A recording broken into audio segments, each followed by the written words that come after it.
Vous êtes observateur de la société dans laquelle vous êtes en tant que citoyen, en tant qu'artiste, en tant que père de famille. Vous parlez de Marseille.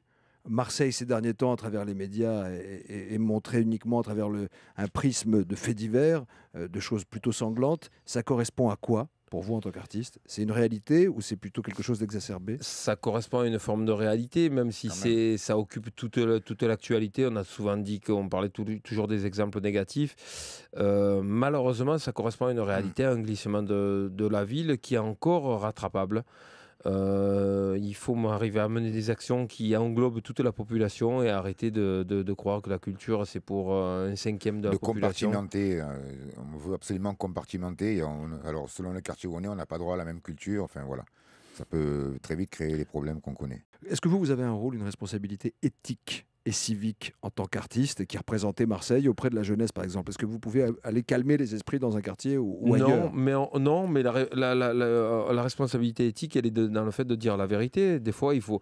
Au bout d'un moment, les Marseillais se plaignent qu'on leur tire un boulet rouge dessus. Des fois, nous, on renvoie deux, trois boulets rouges au passage. Parce que au bout d'un moment, si nous, on se taisait, si on disait que tout va bien, que finalement, les médias mentent, la grande paranoïa marseillaise contre les médias, Mm. si on allait dans ce sens-là, ce ne serait pas faire du bien à Marseille. Or, Hmm.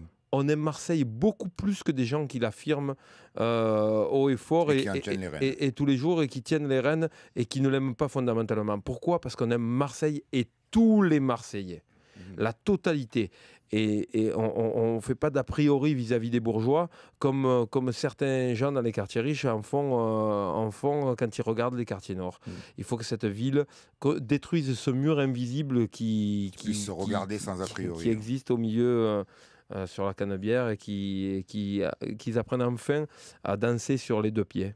Mars- C'est un peu valable pour le pays aussi, hein, En général, en général. Marseille, ce microcosme de Massilia, de la cité Ouais. phocéenne, est assez emblématique de ce qui se passe dans le pays souvent. Malheureusement, ce qui se passe à Marseille se passe dans le pays avec quelques années de retard. C'est pas moi qui l'ai dit, c'est un sociologue lillois qui avait dit Marseille est une sorte de creuset qui nous permet de regarder ce que le pays sera dans 10 ans. Mais Mm. si, c'est pas très rassurant. Hein. Mais Moyen. pourtant, vous n'êtes pas pessimiste. On ne Ah va non. pas à la destruction. On ne va pas à la destruction, mais à un certain moment, il faudra prendre des Non, décisions mais il y a des solutions à claires. trouver. Et voilà, il y a des solutions à trouver. Et il y a vraiment une classe politique à Marseille complètement à rénover, un fonctionnement à rénover. Ce fonctionnement d'après-guerre, de partage du pouvoir entre anciens résistants, Le un monde peu change. de voyous, un peu de... Oui. Ouais, il faut arrêter avec ça. La dernière fois, il y a quelqu'un qui me dit « Ouais, mais à Marseille, c'est à cause de la mafia. » Mm. Le grand mythe de la mafia qui détruit tout. J'ai dit, mais la mafia, elle existe à Montréal, elle existe à New York, elle existe à Paris, elle est très forte à Paris. Et pourtant, le souci qu'on a à Marseille, c'est la mafia est imitée dans la société civile. Et là, c'est un véritable problème. C'est Quand sous-mafia. n'importe quelle, oui, quand n'importe quelle personne dans l'administration se prend pour Scarface, ça c'est un gros souci, ça.